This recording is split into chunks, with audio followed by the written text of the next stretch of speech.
Defensively, I thought our team did what we needed to do to win. Offensively, we left a lot of points on the board just with layups around the rim. I do think that Lafayette's defense is very good, but I do think that was a lot of our own doing and us not being able to finish today when we needed to. What do you think happens in a game like that where you have so many easy shots, particularly in the first half, and things are just not falling for you? You just try to keep trying to stay with it, and I think for our team, even at the end, to have the spark of energy to try to come back and put ourselves in position to win. They weren't giving up. They were continuing to be aggressive, continuing to attack. Playing this Louisiana team, if you would have said that, oh, you're only going to have 10 turnovers. I mean, they lead. They're top 50 in the nation in turnovers forced, and the turnovers didn't hurt us just as much as the finishing. I thought 35 is a great player. She showed that in the first half with her scoring, and then I think in the second half where she was really tremendous was how many shots that she affected in the paint. Mm-hmm. She was a rim protector. Mm-hmm. Amazing quickness for a girl who's like 6'1" too. Mm-hmm. Very quick first step. Yeah. Did you know from past experience and everything that she would be a matchup problem tonight?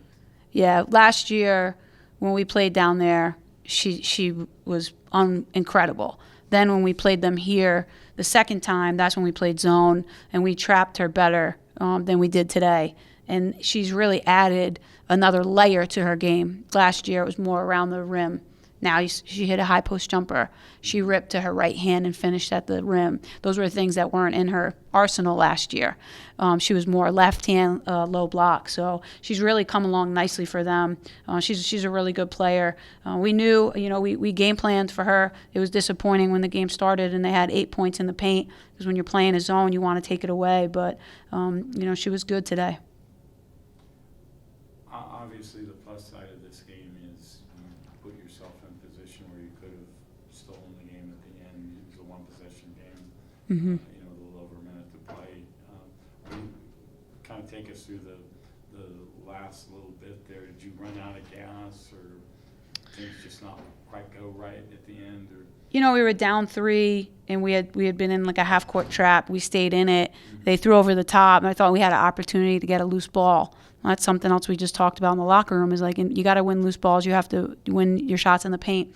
And we don't come up with it. We protect the rim, and then number 2, again, beats us to the ball and then goes up, and we put her at the free throw line. I think that was a big play. Had we been able to get a stop there, down 3, come down, execute play action, score, and get closer, things would have been different. But we fouled them, put them to the free throw line. They're second best free throw shooting team in our league, and specifically number 2. But it was loose balls. When we go back and watch and not playing well, and this happens to teams at this time of year, you look at like the gritty plays, and it's just who finished around the rim, who dove after loose balls, who got extra possessions, and I think Lafayette won that today. Mm-hmm. You mentioned the trap. It seemed as if they had controlled basically the tempo for a large chunk of the game. It seemed when you went to that in the fourth quarter that kind of rattled Lafayette a little bit and changed the tempo, sped them up at a point in time where you would think that they would be trying to milk the clock and that kind of thing. Mm-hmm. Yeah, I think hindsight, we're like, maybe we should have went to that sooner. But that trap is dangerous. It's one of those ones where if you play it, you can give a 3, or you can turn them over. And so when you're in a possession game, you don't want the game to get too far out of reach. But then they make a run, so we go to it, and it was effective. And I thought we played it hard, and they weren't a good passing team. So if we had the opportunity to see them again in the tournament, that might be something we look to do more of. Mm-hmm.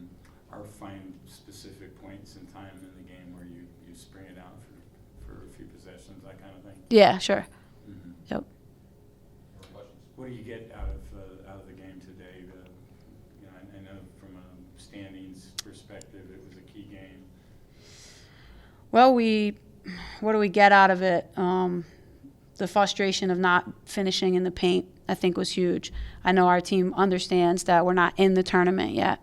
So now the urgency for Saturday's games becomes important. Lafayette came in here. They have a chance to host. the top 4 seed. So the way that the Sun Belt plays the tournament, I feel like the last 2 weeks of our season, we're in the tournament because every game that you play matters. Everything matters. So we've just got to continue to keep fighting and then, just fight through. I think our team, and this is an excuse because everybody's tired. I mean, there were points today where they looked just exhausted.